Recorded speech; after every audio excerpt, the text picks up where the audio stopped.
talking about the experiments that he did, it was hybridization, simple hybridization experiment. He hybridized 2 breeding plants with all those 7 traits with 2 different alternatives, as I told. The first hybridization we will talk about is a monohybrid cross. This actually was done to check the inheritance of a single trait, and as those traits are monogenic or governed by a single gene, so we will also see how the inheritance of a single gene occurs, like how a single gene travels from the parent to the progeny. Now let us consider for the stem length, as I was talking from the beginning. So now 2 plants are crossed where one is tall and one is dwarf, and most specifically they are homozygous in nature for that particular trait in that locus. Now when we cross this plant, now each plant is producing one gamete. This will produce the gamete with capital T and this will produce the gamete with small t. Because these are homozygous in nature, they will produce single type of gamete. So in F1 generation, they will produce this capital T small t, and as I already told that they show complete dominance. So in F1 plant, all the plants will have the tall phenotype, right? Because it is a recessive thing, and F1 it will not be expressed. Now what he did for these F1 plants, he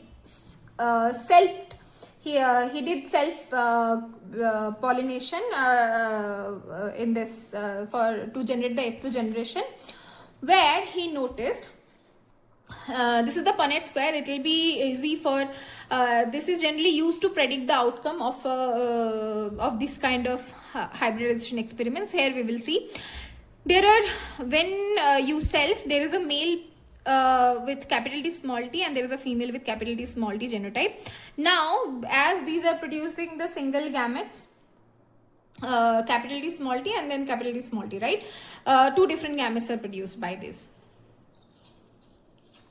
Now when they are crossed, what kind of progenies they are producing? So when the capital T, it is a tall phenotype, then again it is a tall phenotype, again this capital T small t is a tall phenotype, and then small t which is homozygous recessive, which is a short phenotype. So when we check the phenotypic ratio, there are 3 tall plants and 1 short plant. So the phenotypic ratio is 3:1.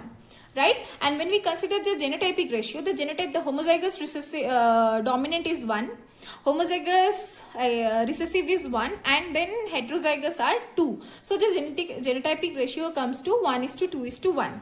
Now this shows how the single gene is traveling from parent to offspring till F2 generation. Okay.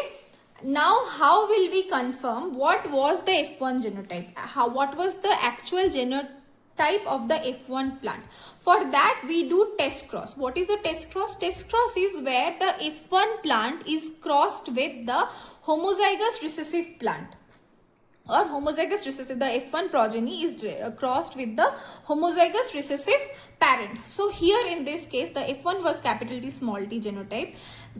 We didn't know, so we took the tall F1 plant and we have crossed it with homozygous short plant, and then what we get? We get 2 tall plants and 2 short plants. So the ratio, the phenotypic ratio also comes to 1:1 and the genotypic ratio also comes to 1:1. So this confirms that the F1 progeny was a heterozygous tall plant, because if it was not a heterozygous tall plant and if it was only the homozygous tall plant, so the ratio would have come to, when we cross, they would have come give to all the tall plant, they could have produced all the tall plant progeny, right? But this is not the case in this.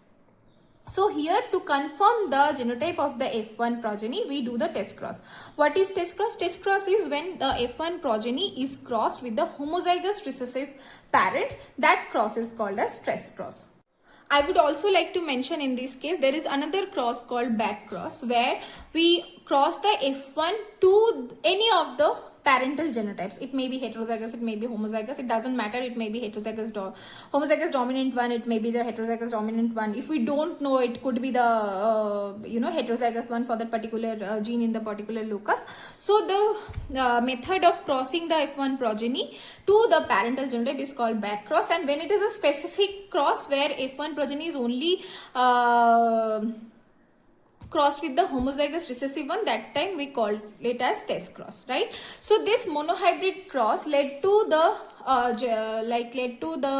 foundation of the first law of Mendelian genetics, which is the law of segregation.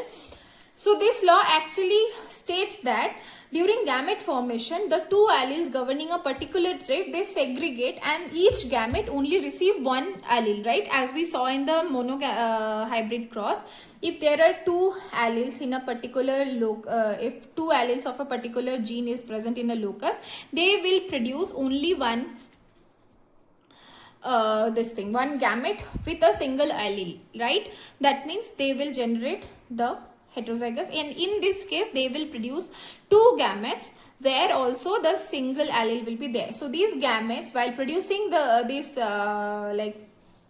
parents, while producing the gamete, these alleles segregates into each gamete, and each gamete receive only one allele. One from the mother, one from the father, they comes together, and then again the next generation is formed, right? So this was the law of segregation, which tells us during gamete formation or meiosis, the two alleles governing a trait that separates or segregates so that each gamete carries only one allele. Okay, this is a very basic of the Mendelian genetics and very important also.